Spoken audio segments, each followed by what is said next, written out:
RDO sir కూడా రేపు వస్తాడు. ఇప్పుడు ఈ రోజు రాత్రి నేను సాయంత్రం తెలియపరుస్తాను. నేను ఒక 100 ఎకరాల వరకు నష్టం జరిగించారని చెప్తాను. నేను ఇప్పుడే ఒకసారి ఫోన్ నేను మాట్లాడతాను. మీరు ఒకసారి గట్టిగా అగ్రికల్చర్ వాళ్ళకి చెప్పండి సార్ అని నేను చెప్తాను. ఇప్పుడే ఆర్డీఓ సార్తో మాట్లాడతాను. సరేనా? నేను చెప్తాను. మీరు కూడా ఏదన్నా ఒక అర్జీ రూపంలో ఆర్డీఓ కూడా ఒకటి ఇవ్వండి.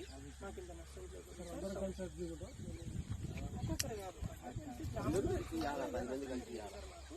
ప్రభుత్వం నుంచి ఏదన్నా వస్తే మాట్లాడతాను.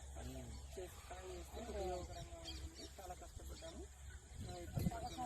గ్రామము ఉప్పలపుల గ్రామంలో ఉండే ఉప్పాల జయరాం అనే రైతును నేను.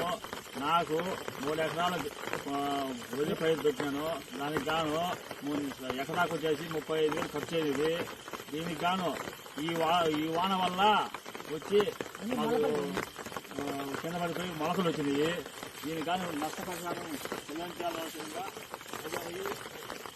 అధికారులు వచ్చి గమనించి ఏదన్నా వచ్చేదాకా చూడండి సార్. మాది కడప జిల్లా బద్వేల్ తాలూకా గోపారం మండలము తాలూపల్లి పంచాయతీ ఉప్పూరుపల్లి గ్రామంలో ఉండే కుప్పాల రామయ్య అని నేను రైతును. నేను 5 ఎకరాలు వరి నాటిన తర్వాత బాగా అంతా పండిన తర్వాత వాన వచ్చి అన్నీ పడిపోయి మొలకలు వచ్చి ఉండయి.